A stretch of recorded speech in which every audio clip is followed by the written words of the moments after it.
बिस्मिल्लाहिर्रहमानिर्रहीम। मोअज़्ज़िज़ सामियान किराम, अस्सलाम वालेकुम।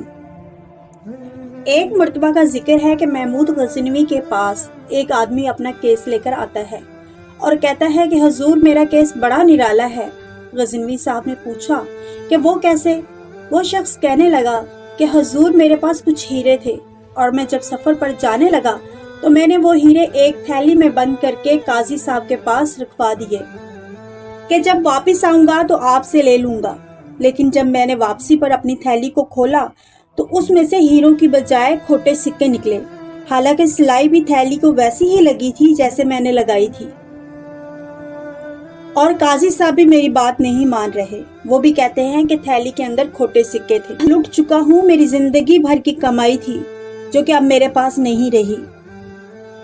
महमूद गज़नवी फरमाने लगे कि तुम जाओ और ये थैली छोड़ जाओ।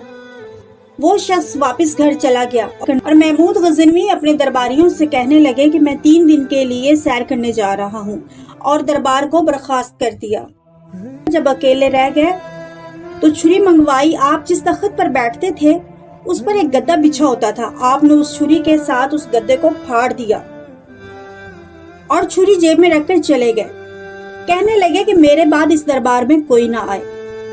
फिर हुआ कुछ यूं कि सफाई करने वाला जब सफाई करने आया तो उसने देखा कि गज़नवी का गद्दा फटा हुआ है। दरबार में शोर मच गया कि महमूद तो किसी को नहीं छोड़ेगा, उसका गद्दा फटा हुआ और उसने वहां जाने से सबको मना भी किया था।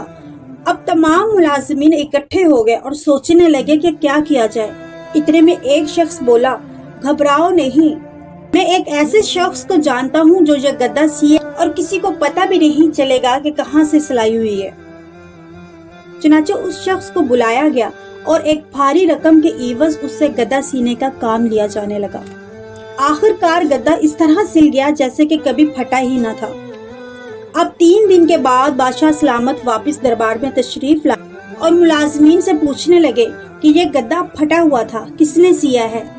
मुलाजमीन बोले, कौन सा गद्दा? आपने फरमाया, डरो नहीं, मैं खुद ही उसको फाड़ कर गया था। उन्होंने कहा, बादशाह सलामत अहमद रफू ने यह गद्दा सिया है। चुनाचा उसको बुलाया गया। आपने उससे पूछा कि क्या यह गद्दा तुमने सिया है? उसने डरते हुए कहा, हजूर, इसमें मेरा कोई कसूर नहीं। आपके मुलाजिमीन ने मुझे पैसों के एवज सीने का कहा था तो मैंने सी दिया। आपने फरमाया, तूने तो बहुत ही उम्दा सिया है, मुझे भी पता नहीं चल रहा कि मैंने कहाँ से फाड़ा था। फिर आपने पूछा कि क्या ये थैली भी तुमने सी है? उसने कहा, जी हुजूर, ये भी मैंने सी है।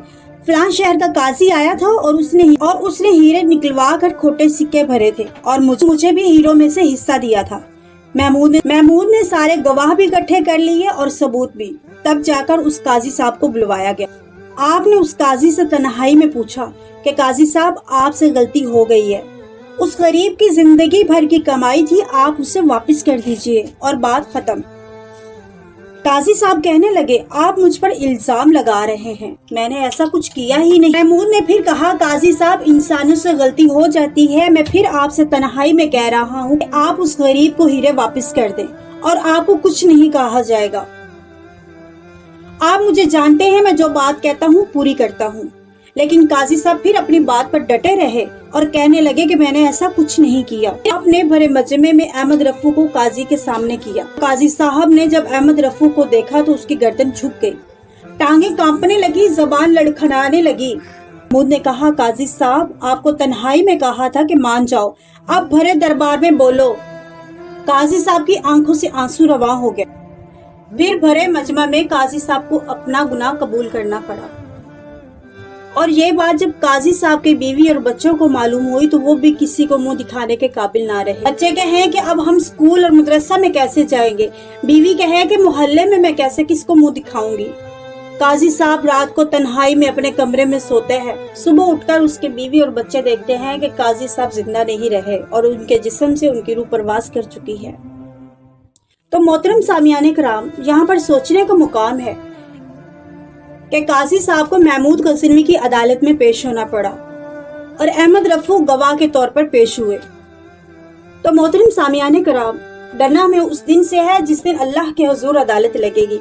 वहाँ पर लोग नहीं बल्कि हमारे अपने आज़ा हमारे खिलाफ गवाही देंगे। मसलन अगर हम किसी को बुरा देखेंगे तो हमारी अपनी आंखें हमारे खिलाफ गवाही देंगी।